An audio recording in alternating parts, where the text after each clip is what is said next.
Dr. Milan Zver ima svoje korenine tam, kjer korenine trte že stoletja prepletajo zemljo. Tu se prepleta vse, kar so gradili njegovi predniki, kar je gradil in gradi še danes. Delo v vinogradu je zelo podobno delu v politiki. Praktično vse, kar narediš, se pozna v naslednjih letih, za naslednje letine. Podobno je tudi v politiki. Kot ministru za šport mu je uspelo dati nov zagon športni politiki. Slovenija bo po njegovi zaslugi končno dobila najsodobnejši nordijski center in prebudila staro lepotico velikanko iz predolgega sna.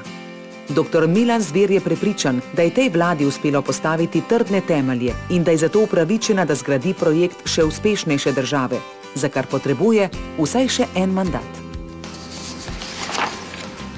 Torej, kaj nas je odlikovalo v tem prvem mandatu?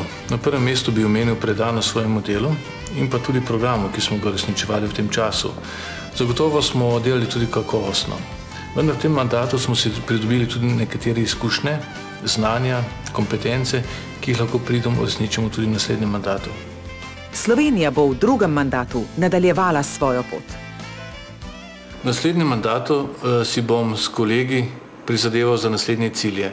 Prvi je human, to je blaginja za vse, drugi je ekološki, trajnostni razvoj, tretji pa ustrezna gospodarska rast in takšna družbena klima, ki bo zagotavljala, da gre Slovenija po pravi poti naprej. Slovenska demokratska stranka.